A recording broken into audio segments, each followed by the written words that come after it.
I appreciate being able to come back with you again this week.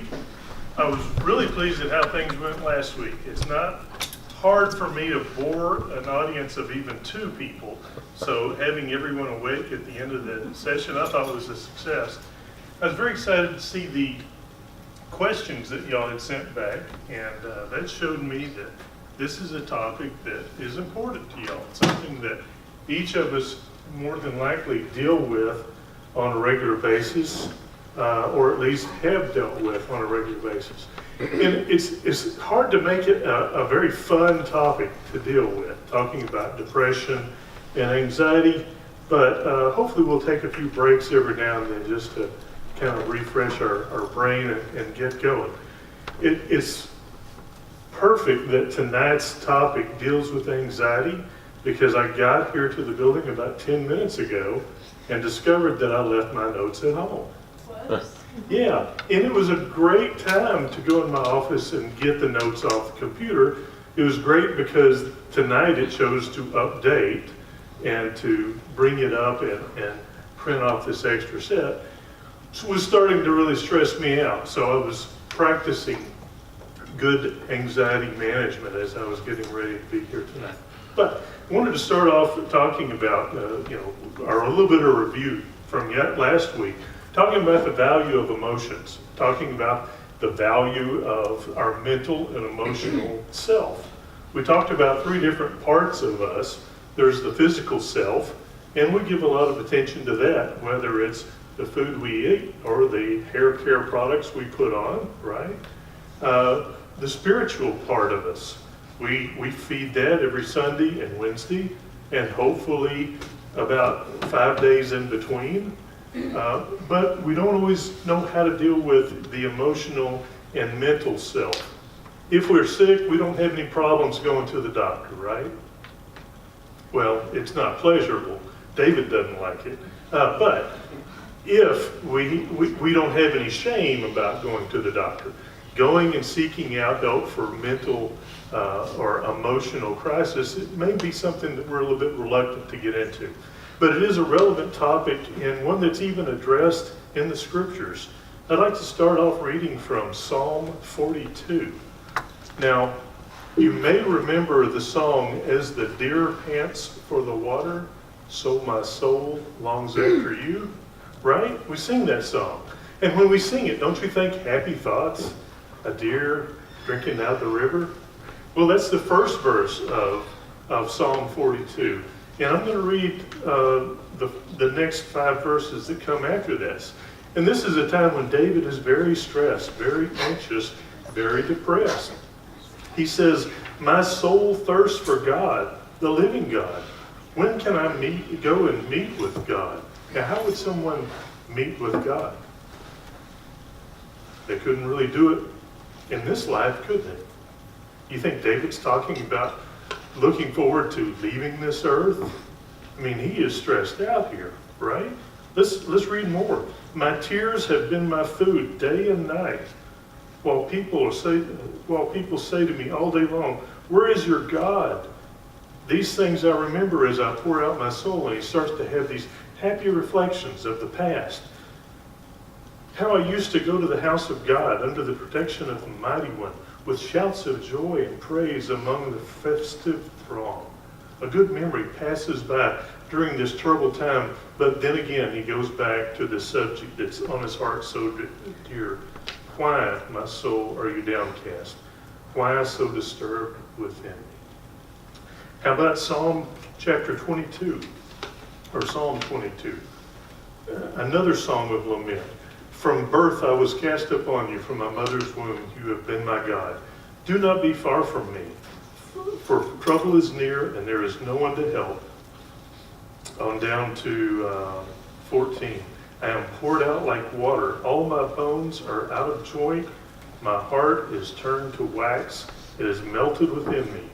My mouth is dried up like a piece of pottery, and my tongue sticks to the roof of my mouth. You lay me in the dust of death." Okay, now let's sing a chorus of Shout Hallelujah, all right? Yeah, we hear these psalms and we recognize, oh, this brings me down. This is a lament song. Well, why are we reading about this? This is so depressing. Well, the important thing here is that we're talking about an emotion that requires a voice.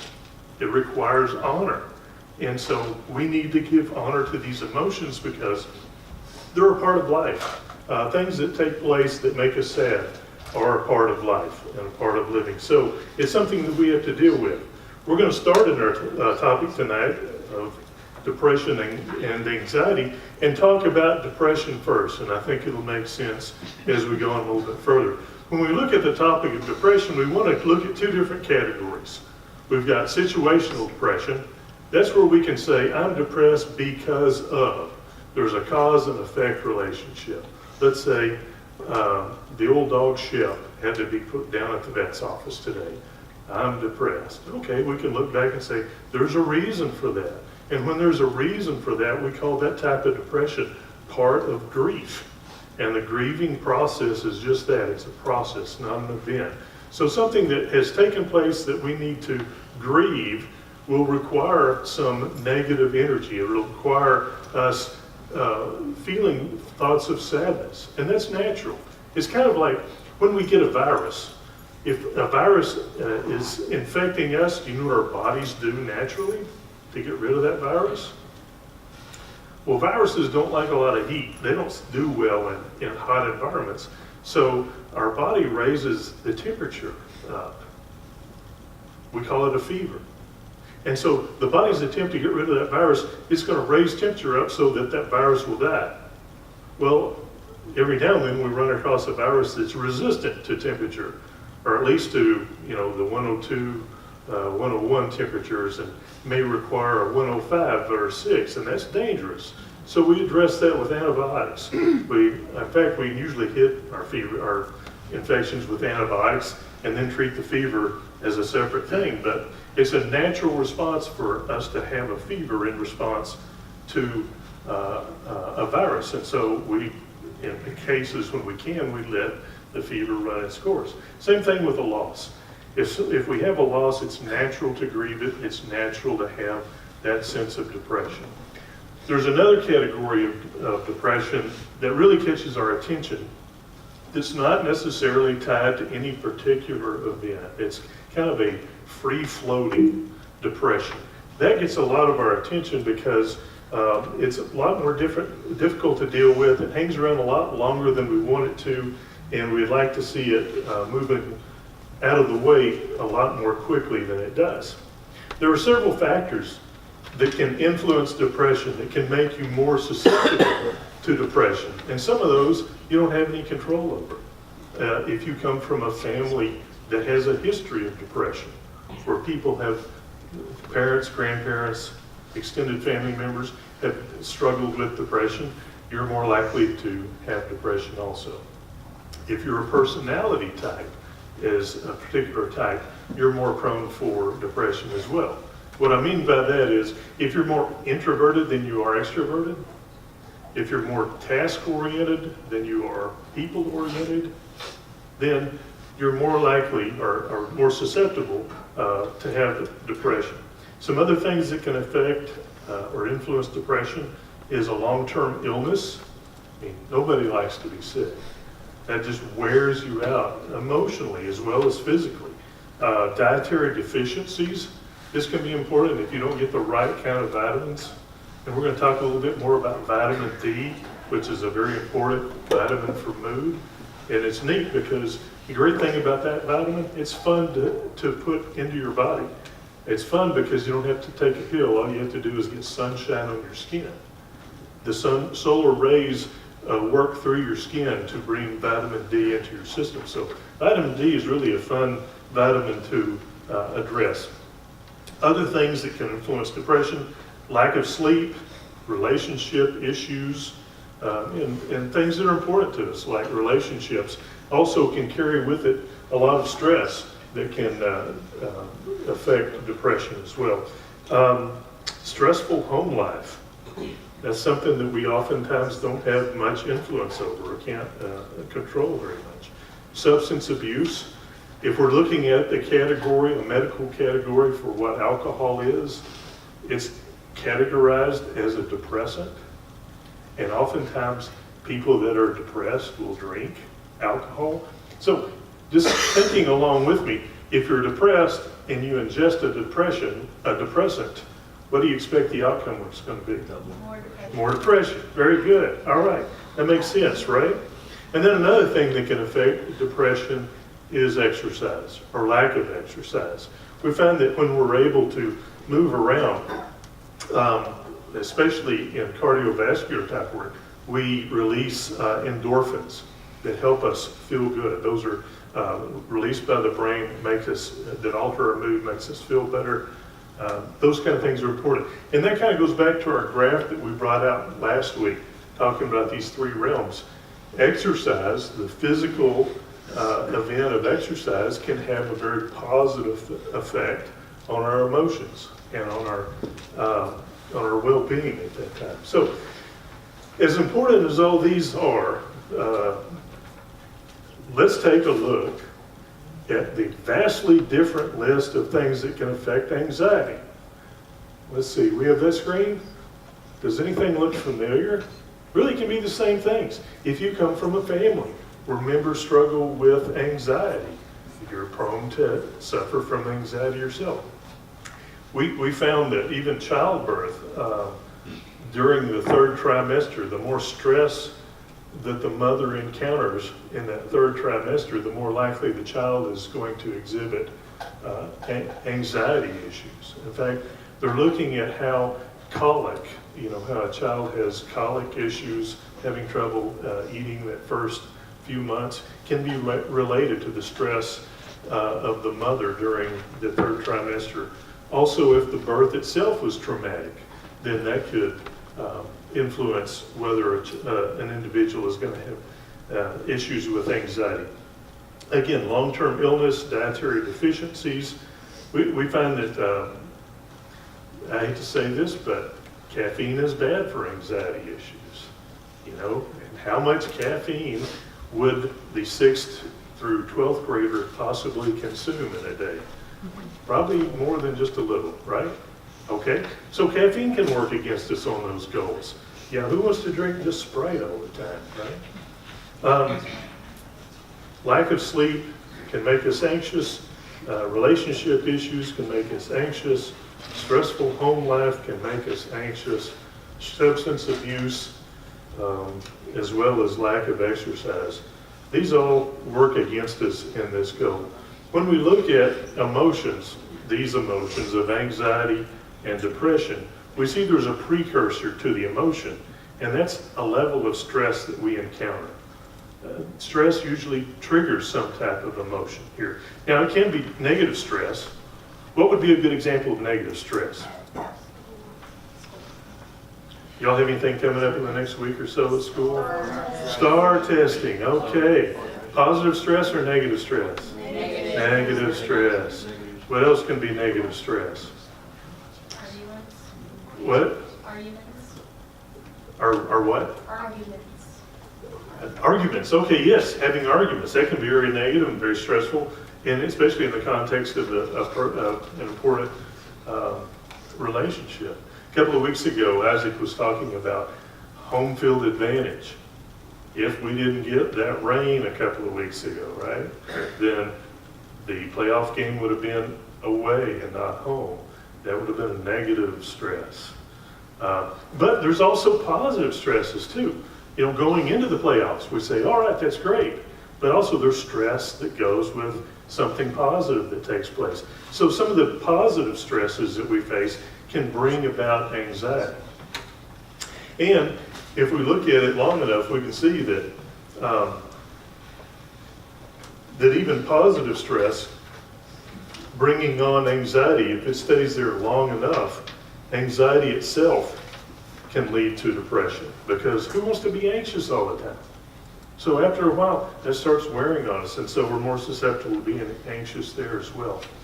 Now, when we talk about stress and anxiety, we think about events that take place and what impact those events would have.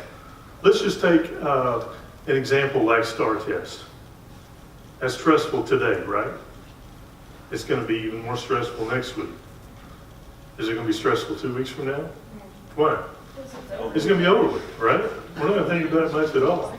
So there's some things, there are some stresses that we can have that are just limited to a certain amount of time. Does that make sense? They may be high, they may be medium, they might be low. And then there are some stresses that may extend for a long period of time. What if you have a phobia for dentists? And all of a sudden now you've got braces, and you're gonna have braces for the next 2 years. Okay, well, you kind of get used to that. And so the stress may be going from high down to medium, but it's medium and extended out for a long period. Okay, does that kind of make sense? So some of the events that we go through are gonna be high, but short, and some are gonna be medium, but maybe extended and long. I put together, and I've got a list of stressors that we encounter in our adult lives, but I didn't really have anything to put, maybe in a high school perspective. So I made some up, all right? So we're gonna take a look at some potential stressors that you might face in high school. Let's say you got a bad haircut. That's pretty crummy, right? We're gonna give that a stress score of 20. Now, it's going to feel 20 now, but if you're a guy, what's the score going to be like 2 weeks from now? A bad haircut 2 weeks later isn't such a bad haircut. 4 weeks later, you're due for another one, so it doesn't really matter at all. Okay, but we're just going to stick here and say, bad haircut, 20 points. Getting a tooth filled at the dentist. Yes, Olivia. If you're a girl, a bad haircut would be around 50. Okay, that's a good point. So we might have to give that first one a male rating and a female rating, because it might be a 20 for a guy. You know what? A guy might even say it's a 0. I care less what my hair looks like. I'm not combing it anyway, right? But to a girl, it may be a higher score. This is all very fictitious, but thanks for keeping me on my toes, Olivia. How about star testing? We'll give that a score of 40. Baseball tryouts, or basketball tryouts, a score of 50. Going on a first date, a score of 70, and broke up with a boyfriend or girlfriend, a score of 70. Does that sound about right? Maybe we'd flip a couple of them. Maybe we'd say some are more stressful than others. Okay, that's kind of some things that might take place in regular high school life. Well, what if these events were maybe a little more serious, but something that would still be something that could happen to a high school student? What if mom and dad aren't getting along so well? What if mom and dad had a fight last night, and this morning you feel kind of yucky? You give that a score of about 75. Or what if your grandmother died, and that was somebody you were really close to? We'll give that a score of 100, say. What if you have to change schools? You know, and we're going to do that from 8th grade to 9th grade, and we're kind of looking forward to it. But we got used to being the oldest kids at junior high, now we got to be the youngest kids at high school, and it is bigger. We don't really know where the lockers are and where, how the lunch line works and all that construction equipment. Stressful, right? But what if it was you had to move and change schools? Moving to a new town, we'll say that's 150 points. Or even a more serious topic, what if mom and dad divorce? 20 or 200 points, or the death of a parent or the death of a sibling, 300. Those are some big scores, and those are some things that can really bring up the anxiety level, and certainly that could really start to wear on us. I'm going to throw in one more thing that hopefully you don't have to worry about, but how about being chased by a hungry lion? 500 points, is that fair? Yeah. Okay, all right. If I was being chased by a hungry lion, I would feel 500 points of anxiety for sure, right? When my kids, I call them my kids, when my stepdaughter and my stepson were in 6th and 7th grade, their parents divorced, they had to move out of their house, away from their neighborhood where their friends were. And they had to, the 6th grader was just starting a new school, and they were having to get used to all these changes. If you were to take each of those scores and add them together, they were just one bad haircut and one feeling away from being chased by a lion. We call that cumulative stress. That's when we have enough stress events to add up that makes us feel like we're at that level of stress. Now here's the neat thing about being chased by a lion, just so I make you feel more comfortable in case this does happen to you. Here's the great thing. Y'all were talking earlier about how you recognize God in your life. Here's an interesting thing about stress in our life. If a lion is sitting there on your front door when you walk out of the house tomorrow morning, the good thing to know is before you even take that first step, that immediately your adrenal glands that sit right on top of your kidneys, where all the blood is eventually filtered for your whole body, those adrenal glands are going to shoot a shot of adrenaline right into your bloodstream. That adrenaline is going to go straight to your heart. That heart is going to send blood to all the major muscles in your body. Your respiratory rate is going to pick up to put oxygen in that blood. Your heart rate's going to be up. Your respiratory is going to be up. Your sweat pores are going to open up to cool all those muscles. And all that takes place before you even take your first step. Interesting? That's pretty neat, right? Now let's think about it. Rapid heart rate, rapid breathing rate, sweaty. If you take the lion away, then you just described a panic attack. And that's from those layers of stress, all those different events stacking up, piling on top of us. Some of them we might say, yeah, but grandma died last year. Well, if you're close to her, a grief event like that may take 2 years to process through. A divorce could have been 5 years ago, but you experience it and re-experience that in certain events. And so those things can be, and especially depending on how well they get along, if there's still stress related to that, that can affect us quite a bit. So hopefully that's a little bit of an idea of what depression looks like, what anxiety looks like from more of a mechanical point of view than anything else. Now we're getting to the point that I like. This is where y'all have sent some questions in. And I'm going to look at this first slide here. And hopefully you'll see your question. You don't have to tell me if it's yours, but I think we've included all of them here. And some of them sounded a little bit familiar, so kind of grouped them all together. How common is it for teens to struggle with depression or anxiety? Well, the statistics,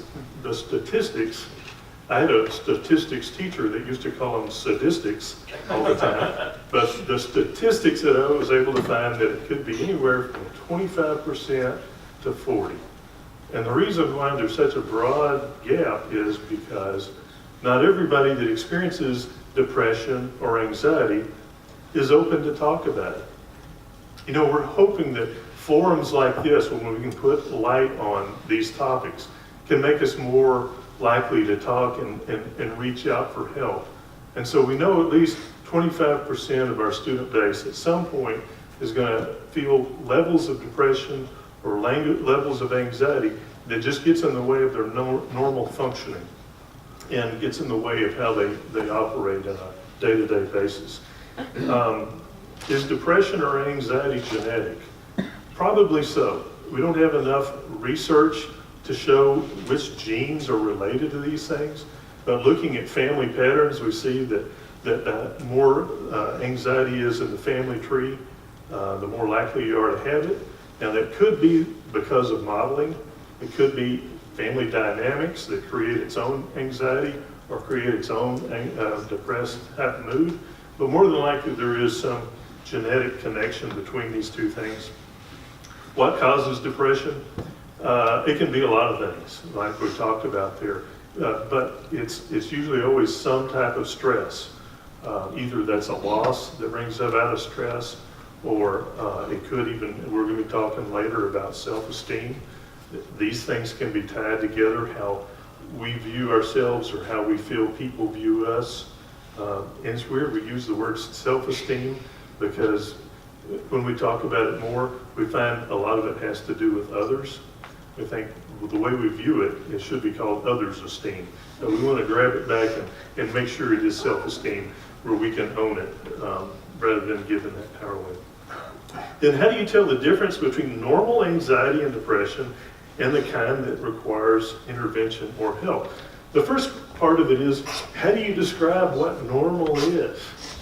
You know, if we were to go back in the days of King David, like when he was writing these Psalms, we would see a culture that grieved very differently.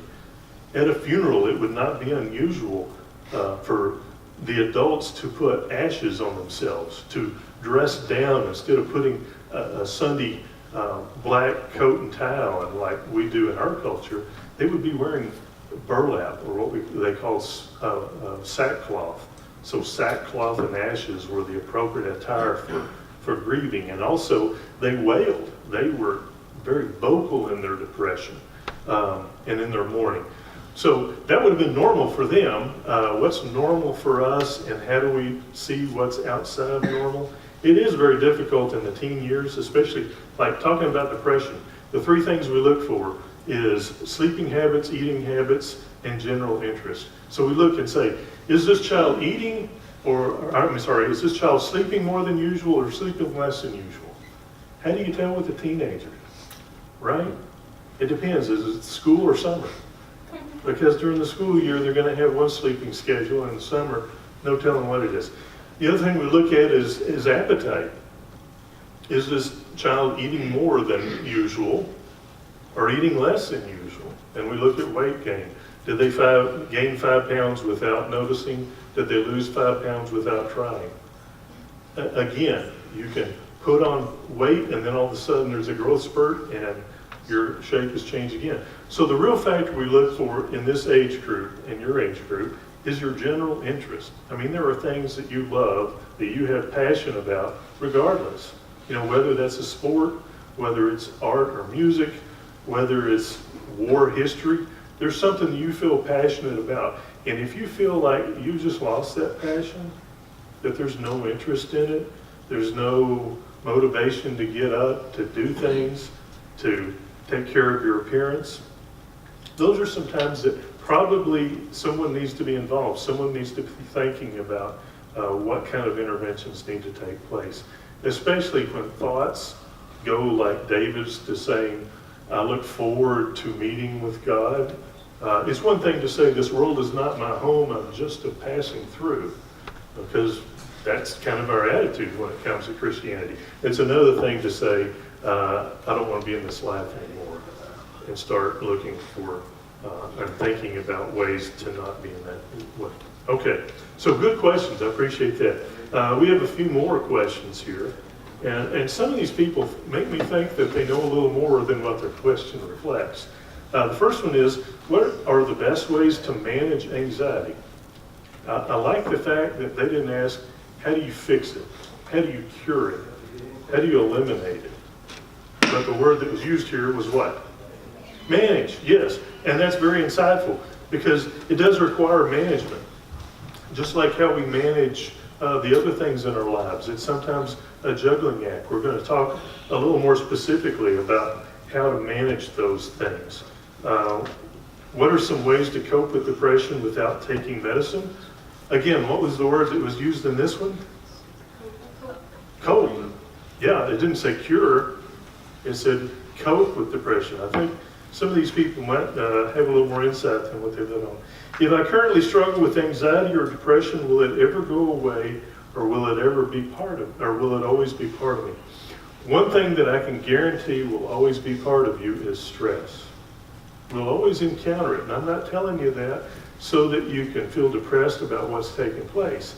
I'm talking about we need to make sure we have tools in our toolbox, but we need to have healthy tools. Now, one way you can deal with anxiety, say social anxiety, one way to deal with it is to stay in the house. Don't get around people. Hey, I cured social anxiety. Well, that's not a very good cure. That's a negative cure. You know, how do I deal with the anxiety that comes with relationships? Stay out of them.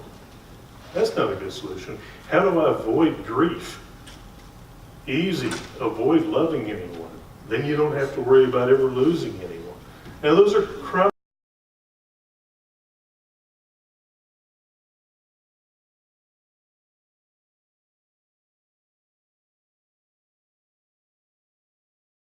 you should read more. You should have more faith. Okay, well, I'm anxious. Well, it says in the Bible, don't be anxious, so don't. Now, what we're hearing there, we're talking about, I've got an emotional, mental problem. but the solution that they're giving me is a spiritual solution. Now, obviously, there are some overlaps here. We've got overlaps areas here where our spiritual life will improve our mental life. And yeah, there are some things we worry about that we can pray about. But let me ask you this. If you skipped, let's say you didn't eat for the last 2 days. You came up to me and Jason says, I haven't eaten for 2 days. Do you think he'd appreciate it if I just said, you probably need to pray about that? You probably need to have more faith. Then the hunger wouldn't bother you so much, right? We wouldn't be trying to fix his physical problem with a spiritual answer. We would say, hey, that sounds like a physical problem that needs to be addressed with a physical solution. You need to eat a hamburger. Feel better. So when we look at mental and emotional issues, we want to be careful that we're dealing with them correctly. This is two separate but overlapping bubbles. It's not one bubble that encloses this one entirely. It doesn't eclipse it. So does that make sense? Are we on board? Okay. All right, good. We'll move on. So talking about treatment. How do we treat anxiety? How do we treat depression? When we were looking at the contributing factors to the two, they were just about identical. The good news is the treatment for anxiety and depression have a lot of similarities as well. They have so much in common, so you might be asking, well, why do we have different names for them? They may have the same contributors and we might have the same treatment options for both, but what's different about them is how they manifest themselves. Last week when we were talking about the brain, we talked about the left frontal lobe being our creative, positive part of our brain. And the right frontal lobe is where our worry and concern is at. It's also got other things like math and science, which is kind of cool too. But, we've got the critical thinker, we've got the imaginative thinker. So when we get hit with stress and depression, they both just shut down. All right? When we get stressed and anxiety, this one flares up. It gets busy. It starts worrying. It starts thinking about, what if? I should have done this. I should have done that. So, and then if this stays active enough, it'll get tired and then it'll go down too, and then we'll have anxiety followed by depression. Or usually when you go to a doctor, they'll put both of them on diagnosis, both depressed and anxious.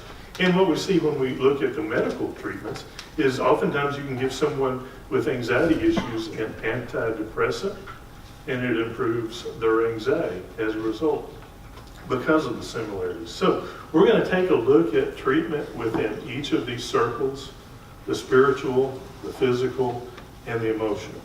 So in the spiritual realm, it's good to look for comfort scriptures. Does anybody know what a comfort scripture is? Obviously, it would be something that gives you comfort. Does anybody have a comfort scripture in mind? Did I see a green bracelet on anybody in here that has a scripture reference? What's the scripture on there? Jeremiah 30:17. It says what? Be strong and courageous? Okay, all right. How about if God is for me, who can be against me? That's a pretty good scripture to have. I am with you always, even to the end of the world. Those are comfort scriptures. Those are good things to have in our back pocket or in our toolbox that we can pull out. It can be helpful for us. We can make a list of the things that depress us or make us anxious and pray about them. Even better, if we were to make a list and just draw a line right down the middle of that list and say, I'm going to put on this side everything that I can control. And on this side, I'm going to put everything that I can't control. What you're probably going to find is that you spend a lot more time on the side that is the things you can't control. And so the good thing to do with that list is these things that I can control, I'll just make that my to-do list and take care of it. The side that I can't control, this will be my prayer list. These will be the things that I pray about. Reading devotional material, listening to praise music, these are all positive things. They'll affect the left frontal lobe. They'll get that momentum of brain activity going in a positive way. So That's a good way to address things in the spiritual realm. There's some things that we can do emotionally that are very helpful. One is to talk to a trusted friend, adult, or counselor. Now, sometimes it's hard to find that trusted friend, and usually the acid test for whether the friend is a good friend for this situation is listen to the advice they give. There's a story in the Old Testament about Job who goes through this terrible ordeal. He loses his entire fortune and all 10 of his kids in one day. I mean, they just die. And he's got 3 friends that come and visit him, and then a 4th that shows up later. But these 3 friends sit with him and comfort him and cry with him, and they don't say a single word for 7 days. Now, it'd be great if that's where the story ended in Job. But unfortunately, after that, they start saying, you know, Job, apparently there's something really wrong in your life for these things to have happened. And then they kind of grill him over and over again. Those would not be good friends. They may be good for other things, not a good friend here. In our grief class, we often talk about how to pick a good, trusted friend. And hopefully it's not one that says, I know exactly how you feel, but one that's more likely just to sit quietly and listen and try to learn. That would be a good friend, one that listens more than talks. Or if it's safer, find an adult. Find someone that would have more maturity or more experience that would like to listen. Or talk to a counselor. Develop some self-talk skills. What is self-talk? That's kind of a mantra that we have, a saying, a slogan, something that gets us motivated. In sports, there's probably some mantras that you have, some slogans that you use to encourage yourself. I like this quote from the philosopher Nietzsche. What doesn't kill me only makes me stronger. That's a good thought, but not always true, but it is a good thought. Or I've been through tougher times than this. That's a good one to have in mind. However, at your age group, that may not be the case. Oftentimes, what you're going through is the toughest thing you've ever gone through. Now, when you get to be 50 or so, whatever you're going through, you can go, oh yeah, that reminds me of something I went through then, and then, and then, and then.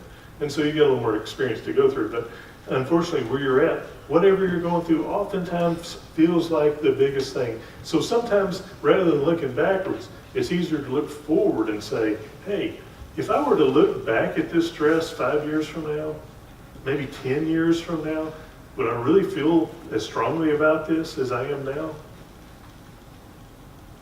Probably not. Probably going to have a very different perspective 10 years down the road from now. So having that self-talk can be very, very helpful.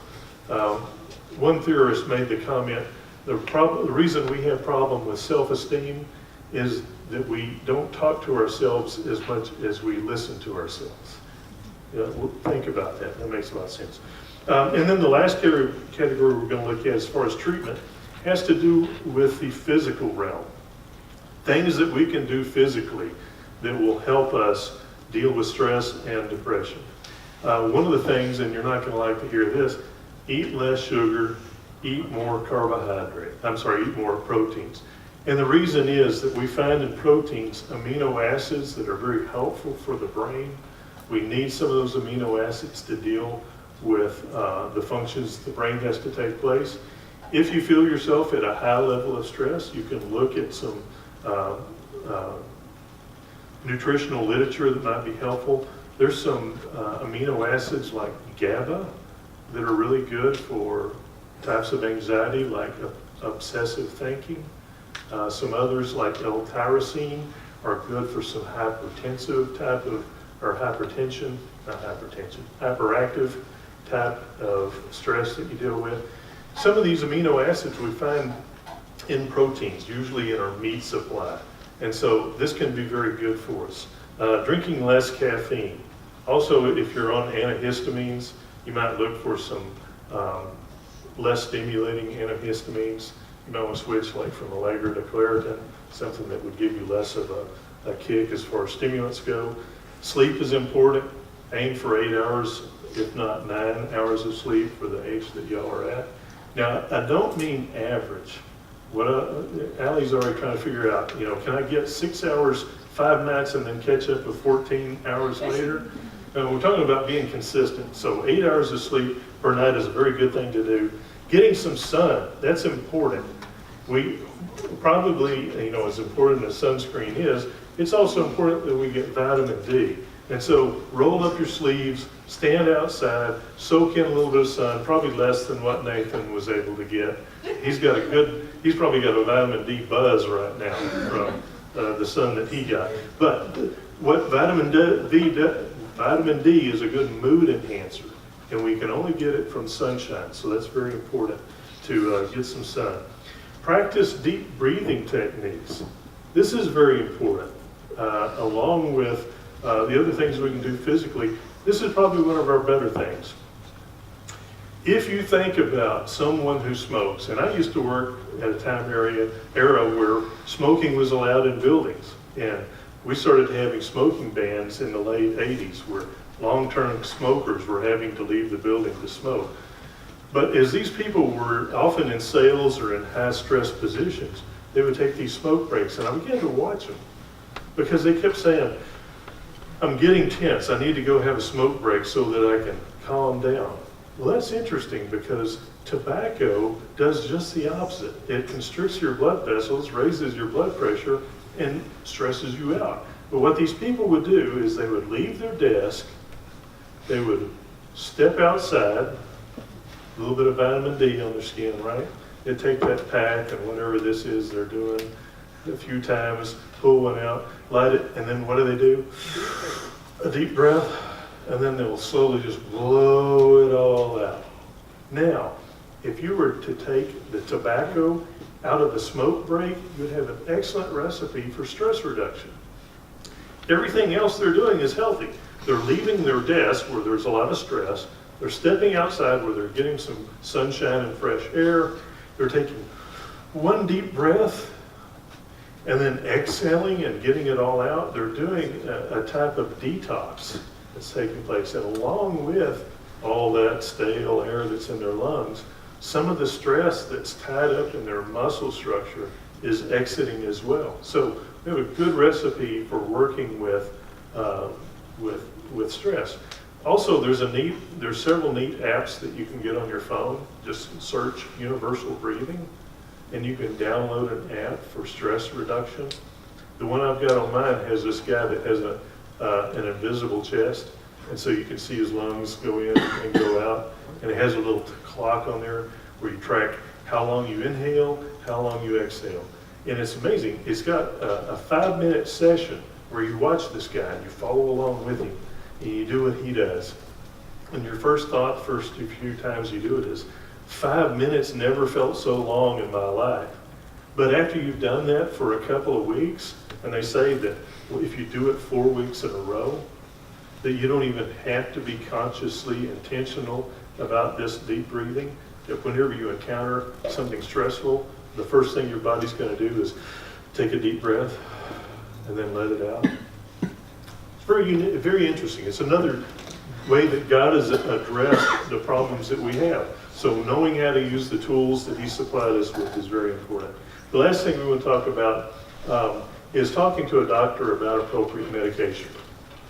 Again, if we were talking about antibiotics, no one would feel stressed or shame or any type of negative emotion about going to a doctor and getting some antibiotics, right? And so therefore we shouldn't have any stress or shame related to seeking out some pharmaceutical help for our depression. The benchmark we use for diagnosis is taking a look at a 2-week period.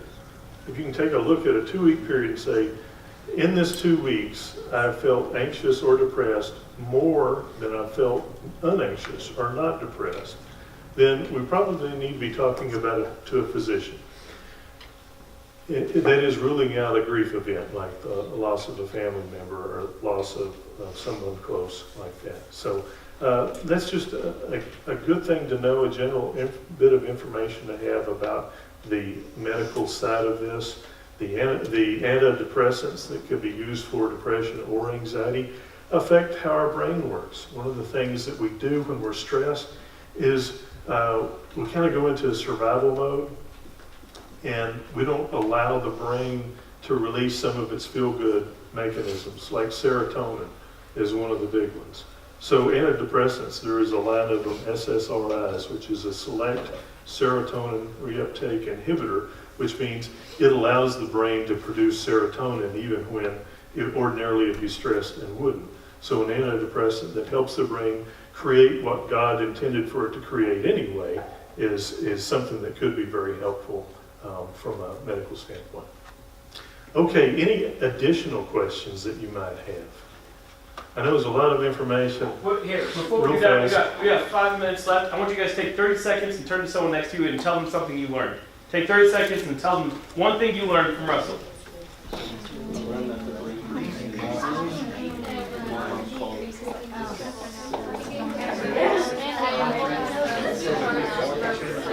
Oh, sure. Oh yeah, one of your slides said, eat less sugar and more cookies. Really? Yeah. Did you really? Yeah.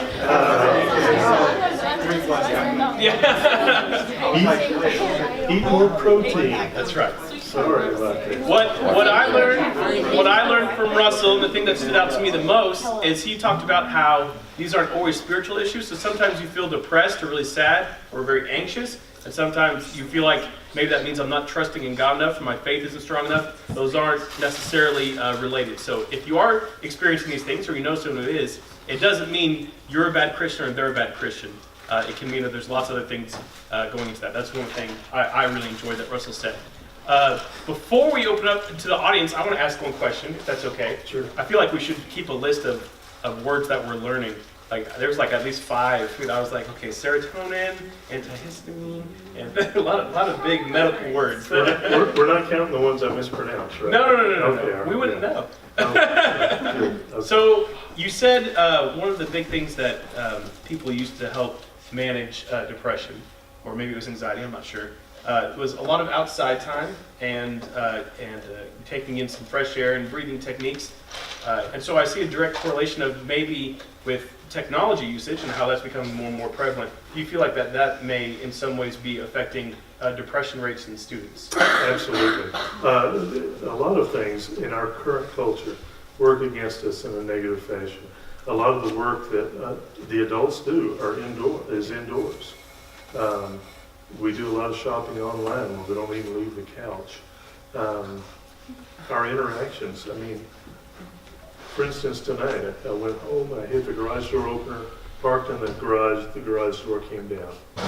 My neighbors, I know more about their car movements than I know about them as individuals. So there's a lot of things about our culture that we don't get out in the air. We don't work manual labor like we used to so much. We don't interact with each other as much. So the opportunities for being more stressed out are a lot higher than it used to be. So for those who in here who have smartphones, raise your hand if you have any kind of phone. Raise your hand. Okay, that would be the majority. Sometimes you may have rules at your house that limit screen time. Know that that's maybe not just because your parents are trying to ruin your life. Maybe there are some things that can be unhealthy about having too much screen time, too much time indoors, not enough interaction with other people. That could be detrimental not only to your mental health, but also to maybe even physical and spiritual. It can affect those things negatively. Okay, let's open it up. Any questions from the group? Adults in the back, teens. If you have a serious question. Yeah, if you have a serious question, go ahead and raise your hand and we'll see if Russell can answer. Go ahead, Randy. Talk to us about, I think it's called blue light from smartphones, computers. They produce a blue light and it really disrupts your ability to go to sleep. And what can you tell us about that? Well, I'm a lot more familiar with the blue lights from Kmart. Those are special. Yes, we do find that a lot of interaction with computer screens, smartphones, especially video games, create an energy that really engages the mental aspect of things. You can look at an individual, young adult or child playing a video game, and from the outside, we see very little movement going on. Usually the hands, if it's If it's a racing game, you might see a little bit of body lean, but for the most part, nothing is going on in the muscular skeletal aspect of this person, but mentally there's so much going on, and a lot of it has to do with the type of light rays that are taking place, but also the activity. If this discussion were about ADHD and how to function better at school, one of the things we'd be talking about is no video games 3 hours prior to bedtime, and limiting a week, how many hours per week, because it's like the thermostat on your home.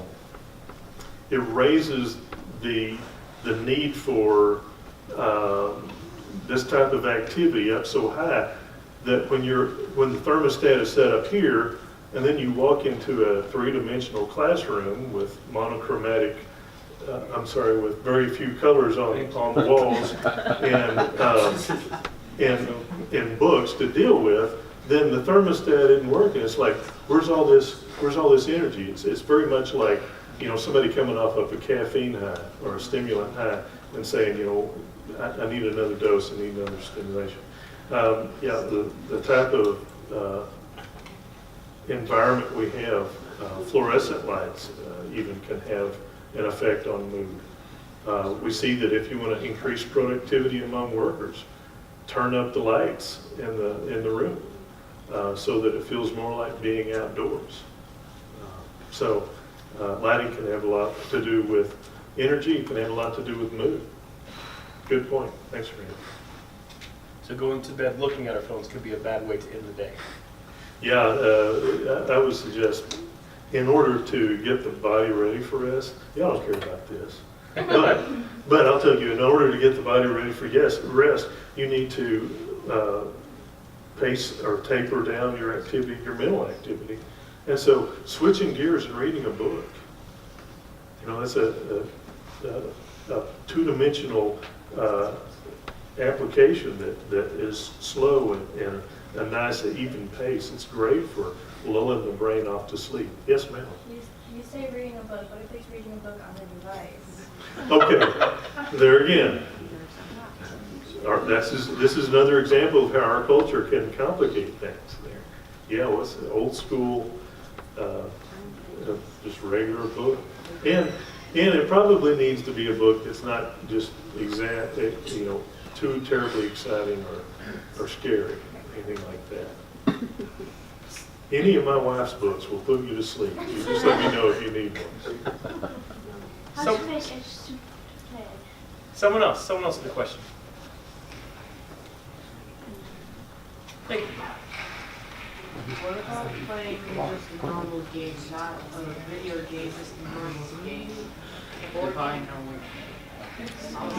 Is anybody familiar, Nathan's question is, what about just normal video games, not the violent ones or the super intense ones? Nathan, your question reminds me of the comedian W.C. Fields. He was popular back in the 20s and 30s. He was also he was also a devout atheist, and when he was nearing the end of his life, he was hospitalized, and the chaplain walked by in a hospital room and saw him reading a book, and it was the Bible. And the chaplain walked in. He said, "Mr. Fields, have you become a believer?" And he said, "No, I'm just looking for a loophole." Okay, I get the feeling Nathan's looking for that loophole. And I still have my video games if we just change what the games are. Again, it's you've got plenty of lights that are stimulating you visually and stimulating your brain. You just need to wind down. Bad days. Even if it's a video game about counting sheep, it's not what you want. Yeah, true. Man. You talk about technology being negative. Are there any positive? Yeah, The absolutely. image. Get your universal breathing app and work with that. Yeah, there's good applications for your smart devices. You can get you can go to Bible Gateway and get a verse of the day, something positive to start your day with. You can make sure that you've got Westhill Student Ministry on your Instagram account and Special. That's always positive. And what I really liked the other day is when I saw that sweet letter that Alan had written his wife on the green paper. What? Was that you that wrote that? You might have been a I stomach. thought it was your handwriting. No. It wasn't your handwriting? It was a student. It was a third grader. I'm sorry, a second grader. I thought the phonic, the sound spelling was Alan's, but maybe not. Okay, Also, yes. with the blue light thing, there are apps that cancel out blue light, so. Yeah, and they say that if you watch enough of the off channels like 11.2 or 8.4, those are the ones that have all the AARP commercials. They also sell the blue filtering sunglasses. Oh, really? Yeah, that only us old people will buy anyway.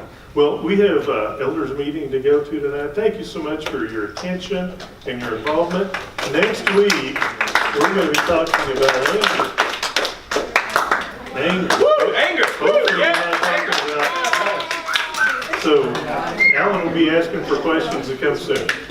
Questions will start on Monday. Thanks for being here, guys.